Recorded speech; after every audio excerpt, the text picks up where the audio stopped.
జై శ్రీరామ్, జై శ్రీనివాస, జై శ్రీ ఆంజనేయ. హరహర మహాదేవ్, శంభో శంకర. ఓం నమ శివాయ, ఓం నమ శివాయ, ఓం నమ శివాయ. జై దుర్గా భవానీ మాత. మన భారతీయ సంస్కృతికి ప్రతిబింబంగా వెలుగొందేవి భారతీయ పండుగలు. వాటిలో ఆనంద ఉత్సాహాలతో జాతి, కుల, మత, వర్ణ విభేదాలను విస్మరించి సమైక్యంగా జరుపుకునే పండుగే దివ్య దీప్తుల దీపావళి. జగతిని జాగృతం చేసే చైతన్య దీప్తుల దీపావళి.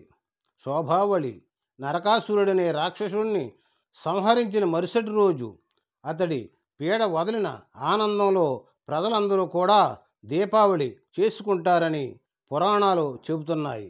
అలాగే లంకలోని రావణాసురుని సంహరించిన శ్రీరామచంద్రుడు సతీ సమేతంగా అయోధ్యకు తిరిగి వచ్చినప్పుడు కూడా ప్రజలు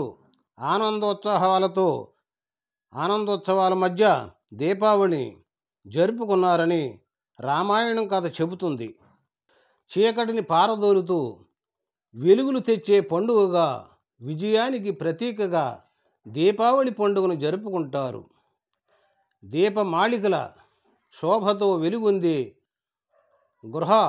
గృహాంగణాలు, ఆనంద కోలాహలంతో వెల్లివిరిసే ఆబాల గోపాలం, నూతన వస్త్రాల రెపరెపలు, పిండి వంటల ఘుమఘుమలు, బాణసంచా చప్పుళ్ళు, ఈ దివ్య దీపావళి సోయిగాలు. ఈ పండుగ ప్రతి ఏటా ఆశ్వయుజ అమావాస్య రోజున వస్తుంది. దీపావళి పండుగకు ముందు రోజు ఆశ్వయుజ బహుళ చతుర్దశి. దీన్ని నరక చతుర్దశిగా జరుపుకుంటారు.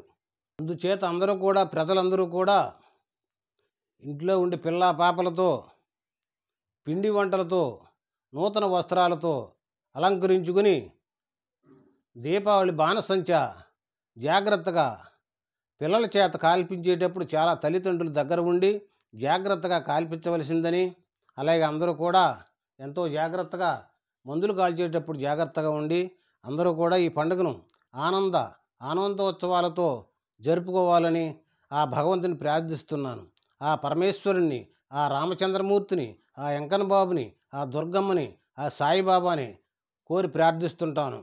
అలాగే అందరూ కూడా ఎంతో ఆనందంతో ఈ దీపావళి పండుగ జరుపుకోవాలని, మరలా వచ్చే సంవత్సరం ఇంకా ఎంతో ఆనందం, ఇంకా ఉత్సాహంతో జరుపుకోవాలని కోరుకుంటున్నాను. జై శ్రీరామ్.